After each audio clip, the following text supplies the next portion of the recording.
Hey, what do we say when the Saints are playing? Who dat? You guys darn right, who dat? And how about your New Orleans Saints going down to Tampa Bay in a lot of really tough conditions and pulling out a win over a division opponent that is currently leading the division with a ton to play for. Think about this game for New Orleans and the adversity that you had to face. You're going on the road, first of all. This team has not been good on the road all year. I understand that they beat Carolina on the road, but every other game on the road, you lost by double digits. All right? You stink. You've been terrible on the road. And now you're going on the road against a Tampa team which had lost 3 straight, broke their losing streak last week. Finally, they got a half-game lead in the division over Carolina. They're at home. They're playing for the playoffs to try to win the division. You're 2-10. You ain't playing for nothing but pride. And you go down there, and then it's raining and awful. I think Shuck was 13-20 for $140, so ain't nothing happened through the air, except when they needed plays. Saints were awful on third down in the first half, and they converted every third down, seemed like, in the second half. I need to look at the final stats on it. But, man, I'll tell you what. Here was my... Oh, by the way, how about an opening drive touchdown for the New Orleans Saints? And it looked awesome, too. You had the 54-yard kickoff return by Mason Tipton to open the game. First play, Olave Shuck goes deep to Olave and misses him. I mean, what? Where you want to go? Hey, what do we say when the Saints are playing? You guys darn right, who dat? Finally got a win, too. But look, first play, they go deep to Olave. Not a great ball by Shuck, I get it. Maybe Olave could have had it. Tough. It needed to be a better ball. But you end up driving, and you end up scoring an opening drive touchdown. I mean, incredible. Devin Neal gets his first touchdown as a pro. And you're feeling pretty good, okay, well, maybe this is going to be an okay day. And then they get the ball, go right down, right up your donkey. 7 plays, 67 yards. Hi, Drew. 7 plays, 67 yards. They tie the ball game. You go 3 and out. You get a sack. You're like, all right, well, at least finally the scripted beginning of a game went well for New Orleans. But, we figured, the game's settled in now, and it's how it's probably going to go. But then, I'll be darned. Actually, on the next drive is when Sanker got the interception, but it was a PI on Quincy Riley, which was a good call. I mean, it was PI on Quincy Riley. But they go for it, remember, on 4th and 1, and Granderson gets the big TFL. So, time and again, this team made plays. I don't know if I have it charted. I don't know if it was 3 or 4, but it was 3 or 4 times they went for it on 4th down, and the Saints came up with stops, which was awesome. Now, you did miss a 48-yard field goal, which would have given you a 10-7 lead. Instead, they got the ball. After the missed field goal, you forced a punt. I mean, you kept coming up with big plays, which was great to see, even defensively. Shuck's interception at the end of the first half was ugly, but it was a miscommunication. I didn't see the post-game press conference yet with Ellen to see what he said, but who that was on. But look, and that allowed them to kick a field goal to take a 10-7 lead into half. But look, what? What do we say when the Saints are playing? Who dat? But then even after the Saints punted, you stuffed them on another 4th and short at the end of the first half. So, and then they get the ball to start the second half, and you do come up with the interception, Alontae Taylor, another short field touchdown. This is where Shuck had the 34-yard touchdown run around left end. My goodness, y'all. My biggest takeaways from this game had to be Tyler Shuck making winning plays. the 34-yard touchdown run. How about the second, what ended up being the game-winning touchdown run? You know, where it looks like he's wrapped up in the backfield, gets away, goes left, dives to the pylon, scores, gives you the lead. And then while the stats aren't going to pop, 13 of 20 for 140 thereabouts, no touchdowns and a pick. Again, that's not a good day. There were times where you had to have it, and it felt like they kept converting, especially in the second half. Like, trying to look at my notes. Anyway, you know, there were the back-to-back passes to Vele for like 11 and 13. One was on a 3rd and 8. You know, that's the kind of thing, when it finally started using the middle of the field, that's the kind of thing that... Hi, Drew. What do we say when the Saints are playing? He's feeling it today. He's feeling it.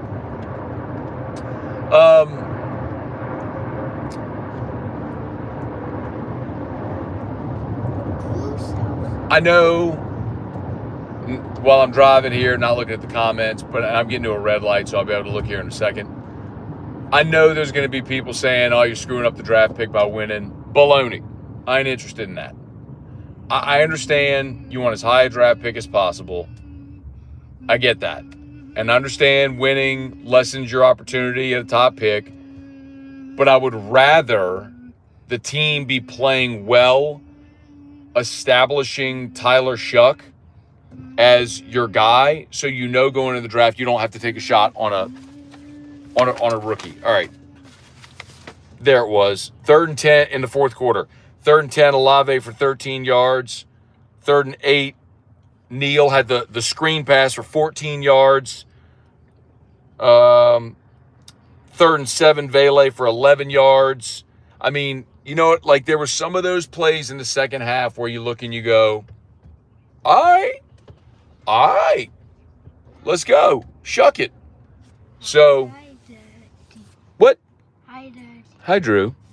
What do we say when the Saints are playing? Who dat? So I know, back to the draft thing.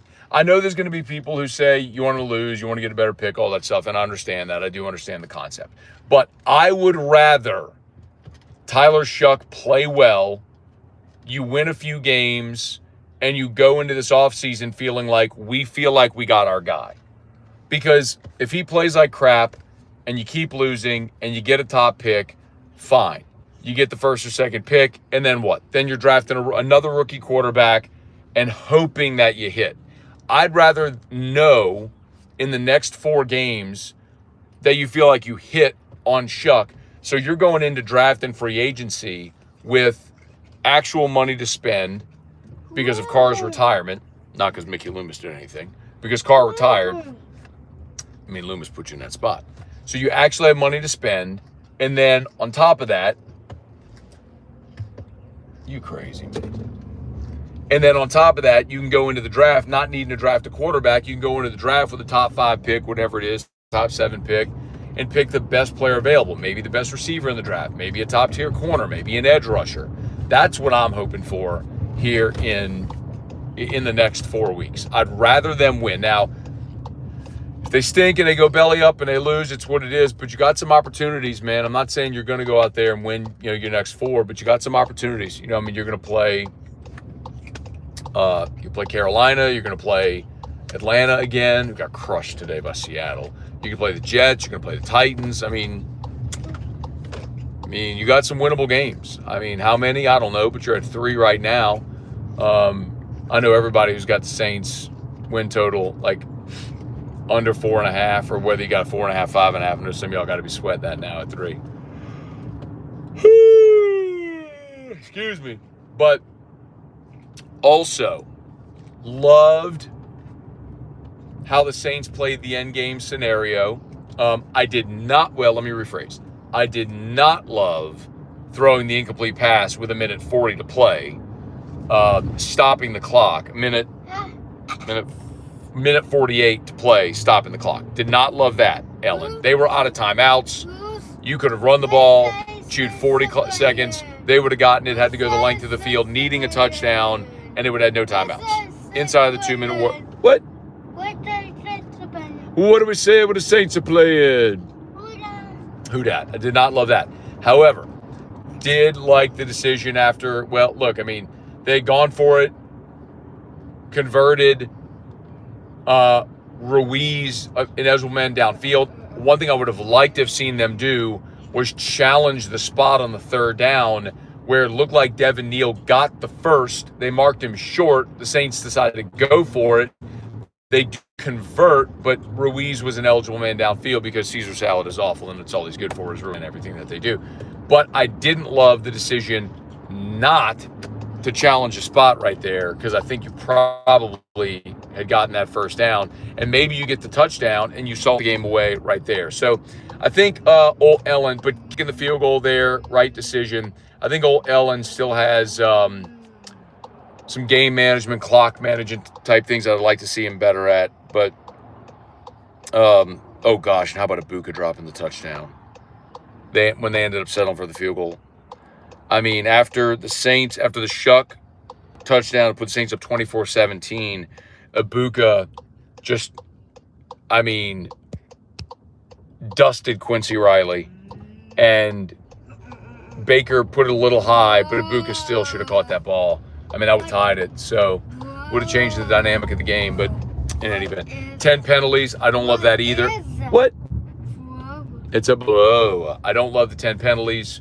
Would love to see this team be a little more disciplined. They're not. But, you know, you held on to the ball on a rainy day. The one turnover was the interception on the miscommunication with Shuck and Olave. So, you know, you got the interception with Alontae Taylor. The other one that Jonas Sanker got, but it was wiped out due to penalty. But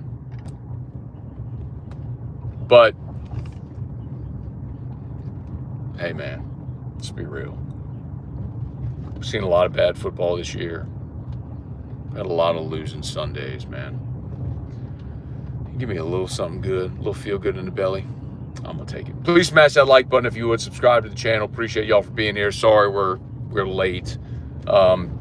We tried to fire up right when the game ended, but somehow the Bluetooth in the car kept picking up, even though I had Bluetooth off on my phone, and so it kept like muting the video. So I apologize for that. It was really frustrating.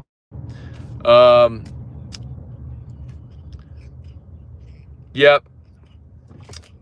Talking about guard play with Penning and Radins at left guard. What is that? Yeah, look, man, here's the good news for New Orleans. I'll give you the good news in this offseason. You don't need to go shopping at TJ Maxx in the bargain bin. You can actually go spend in free agency this year. You can go look and say, hey, instead of using a first-round pick on a lineman that we're going to miss on, let's actually go into free agency and sign a 27-year-old starter, a 27-year-old NFL starter who is going to be a really good player. Like, let's go get Max Unger. I know you got a center in McCoy, but my point is, like, think about when you went and traded Jimmy Graham for Max Unger. You know, you traded for a great center who was awesome on the interior of your line for the rest of his career until he retired. Like, you can do that. Jeremy said time to move on from Kamara. It hurts all of our heart and soul, but I mean, it's true. Alvin's 30. Here's the thing. When he's on the field, he's productive. The problem is, this has really been a problem for much of his career, is he just doesn't play a full season. It's his style of run. It's his body. And he does a great job trying to keep himself ready and get himself ready. But, you know, hi. You ready to get out? Yes. Come on. Okay. Mwah. Love you. Okay. You know, but truth is what it is, man. I doesn't stay healthy, misses too many games. So, and I was encouraged by Devin Neal today. 19 carries, 70 yards. You know, some hard runs. Loved the touchdown run by Devin Neal.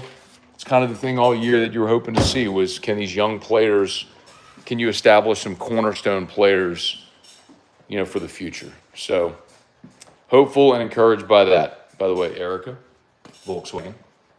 I thought I was lying. Maybe you didn't think I was lying.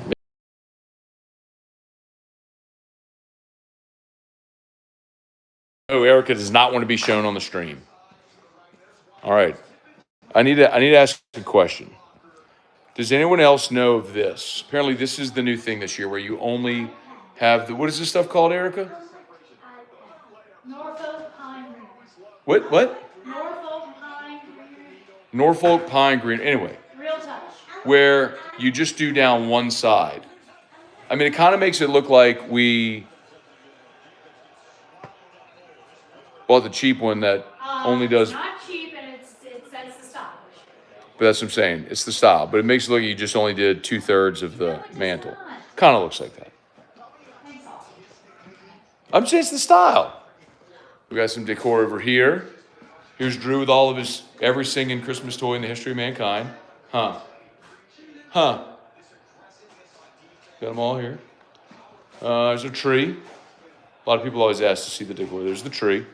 I would show you in here, but I think Erica's going to be upset if I show. Not you, Eric. I mean all the stuff that's still in here. I mean, I'm not showing them. I'm going to my office. I got to walk this way. Look at all the junk everywhere. I tell you, it's like a bomb went off in Santa's workshop. Y'all look. I mean, we started this last Black Friday. We still got crap everywhere. She ain't picked it all up yet. She ain't set it all up yet. Anyway. Erica was watching Bears Packers. No, she wasn't. I had it on the Saints game, and then I left and came. I actually turned it on now because fishing came on. Oh, thanks. Okay. So I did turn it on. Fire up a stogie, Matt. I will tonight for Sunday Night Football.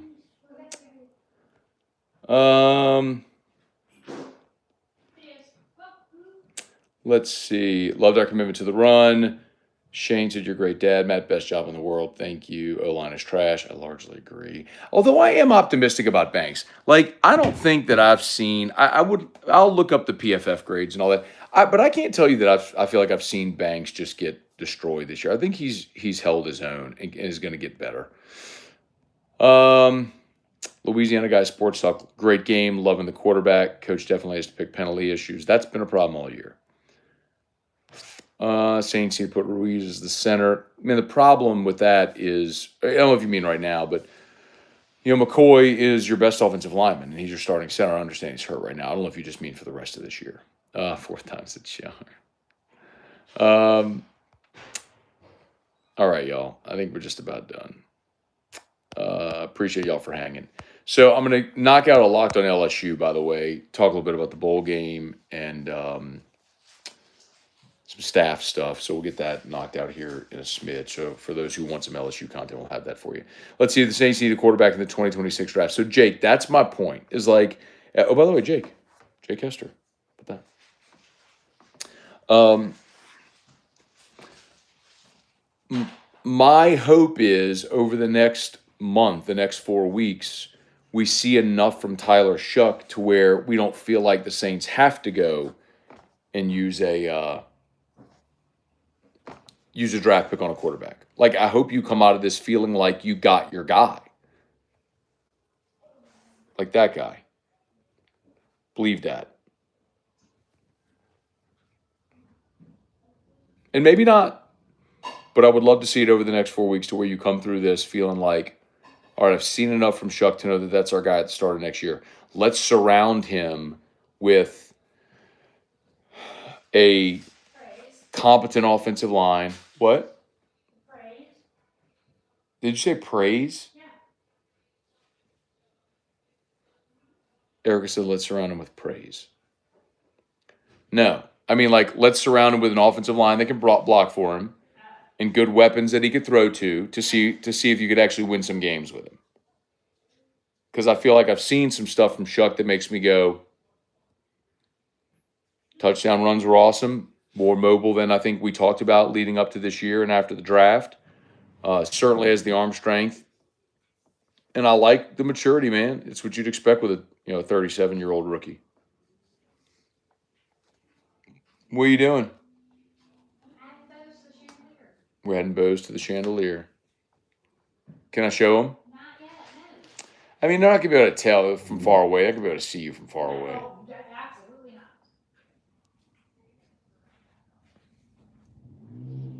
Bill Gallion, there he is. Got the Game Flow yellow legal pad. I did. Had it in the car with me.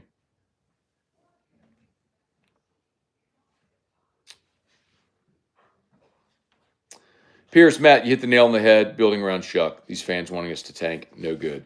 Again, like, I understand the concept. Like, you want to lose so you get a better pick. I get it. But the other side of that is, I'm not putting you on camera, but the other side of that is, what if you didn't lose? What if you win and you actually find out you're pretty good? And that's a better option than losing, stinking, and needing to draft a quarterback again. Right? Because then you've already got your quarterback in place, and now you can go use your top 10 pick on the best receiver in the draft and give Tyler Shuck an actual weapon. Here's my yellow legal pad, by the way. Anyway. Okay, I think we're done. Anybody else? Cool. All right, please smash the like button, subscribe to the channel. Thanks for being there, y'all. Who dat? And we'll see you next time. Peace.